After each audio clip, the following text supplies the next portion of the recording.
Now let's come to the relations. Some useful results on relations.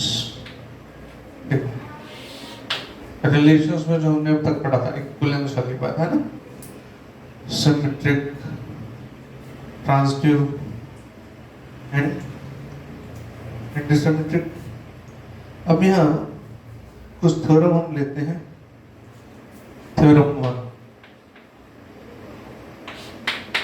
if R and S are two sets on two relations on set A, where R and S are separatively equivalence, then R intersection S is also equivalence। ये पहला result है, इसको simple word में समझते हैं। देखो proof कह सकते हैं इसको। R belongs to A cross, S belongs to A cross, R intersection S belongs to A cross। इसको कैसे प्रूव करेंगे? इक्विवेलेंस प्रूव कैसे करते हैं? तीन बातें। रिफ्लेक्सिव, सिमेट्रिक, पहले रिफ्लेक्सिव देखते हैं। Reflexive, A belongs to R। Intersection possible है तो A belongs to S भी है। अब इन दोनों का इंटरसेक्शन लिया तो definitely A belongs to R intersection S by default clear है, राइट? रिफ्लेक्सिव। अब सिमेट्रिक की बात करते हैं, मतलब खुद से रिलेशन डेफिनेटली सिमेट्रिक आपस में। Here we take symmetric. AB belongs to R, AB belongs to S। ठीक है? नाउ ये चीज है कि जो R इंटरसेक्शन S है, AB definitely belongs to it. अब सिमेट्रिक की बात करें, ये इक्विवेलेंस है तो BA बिलोंग्स टू R, और इधर से ये भी BA बिलोंग्स टू S, तो essentially BA belongs to R intersection S। Symmetric हो गया। अब तीसरी चीज बाकी है ट्रांजिटिव होना। अब ट्रांजिटिव के लिए हम इसको इस तरह से लेते हैं। ट्रांजिटिव मतलब ABC, तीन एलिमेंट लेने होंगे ना ट्रांजिटिव में। रिफ्लेक्सिव खुद से, सिमेट्रिक आपस में, ट्रांजिटिव एक से आगे। देखो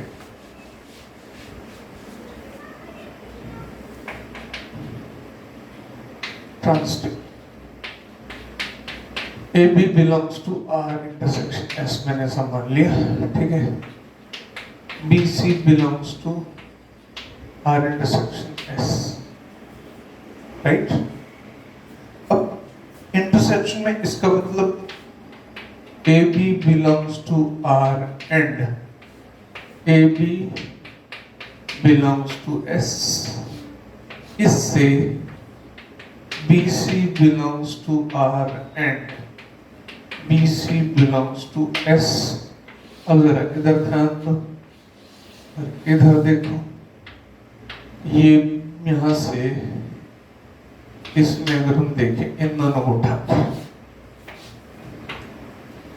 ए बी देन बी सी, तो A C belongs to R, यहां से आगे यहां से भी A C belongs to S और A C belongs to R intersection S. Clear?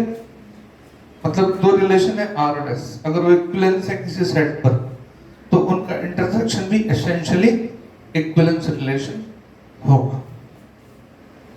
Next class में हम इसकी प्रॉब्लम्स करेंगे और अच्छे से बातें समझ में आएगी। अभी मैं सिर्फ थ्योरम्स बता रहा हूं, ठीक है?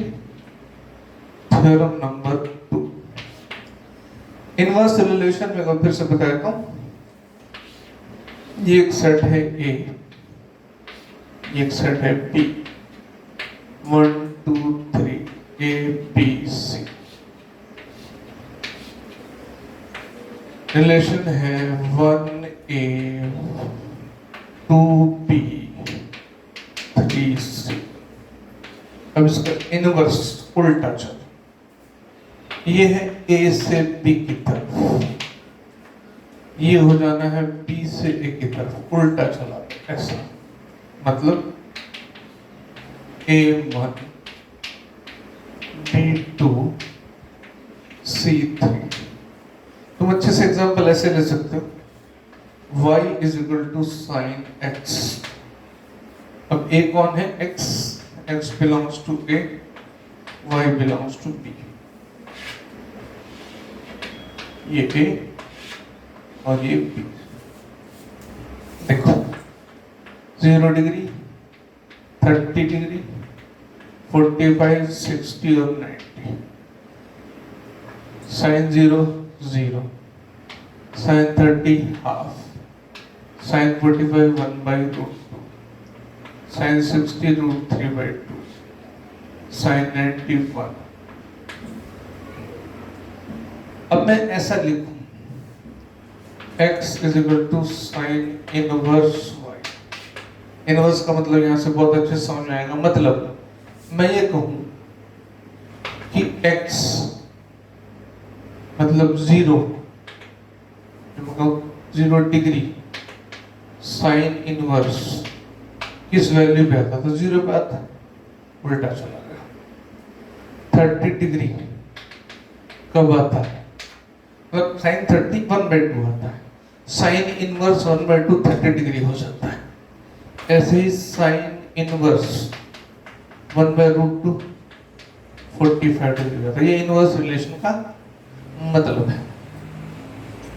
अब अगर कोई रिलेशन हमारे पास है तो उसका इनवर्स, अगर रिलेशन आर इक्विवेलेंस है तो उसका इनवर्स भी इक्विवेलेंस होगा।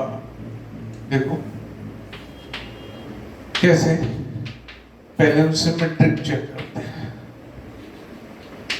एक आर है और एक आर इनवर्स है ऑन ए, ठीक है? सिमेट्रिक चेक करते हैं। A belongs to R, definitely A belongs to R inverse. Clear सी बात, कुछ कहना ही नहीं है। रिफ्लेक्सिव, सॉरी रिफ्लेक्सिव, ठीक है? अब सिमेट्रिक। अब मान लो ए बी है आर में, तो बी ए भी आर में है और बी ए किस में है? आर इनवर्स में। तो आर इनवर्स में बी ए है और बी ए इधर है आर इनवर्स में, तो ये बी ए यहां से ए बी भी आर इनवर्स में हो। जब ये है तो ये भी हो। सिंपल बात है। A B B A B R में है और बी ए भी आर में है। अब बी ए अगर आर में है तो आर का इनवर्स ए बी हो गया और दस ए बी का इनवर्स बी हो गया। जैसे मैं एंगल में लिख दो 30 डिग्री हाफ हाफ 30 डिग्री, तो दोनों आर में भी आ रहे हैं और आर इनवर्स में भी आ रहे हैं। तो बाय डिफॉल्ट कैसे हो गए? रिफ्लेक्सिव। और तीसरी बात ट्रांजिटिव।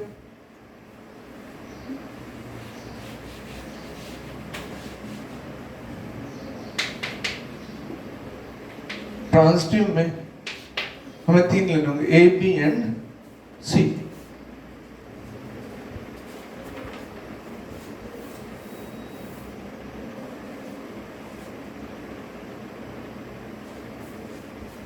अब suppose A B belongs to R inverse, BC belongs to R inverse, AC belongs to R inverse। अगर हम ये प्रूव कर दें तो इनवर्स में सिमेट्रिसिटी आ जाएगी।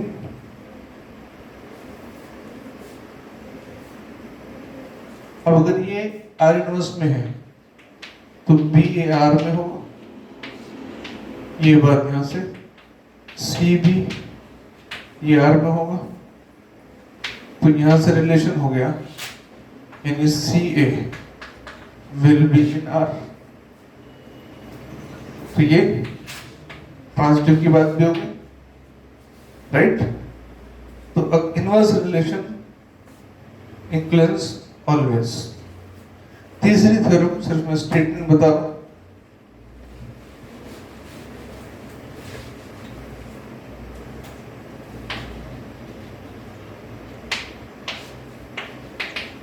If R and S are separately equivalence on A, then R union S need not to be equivalence।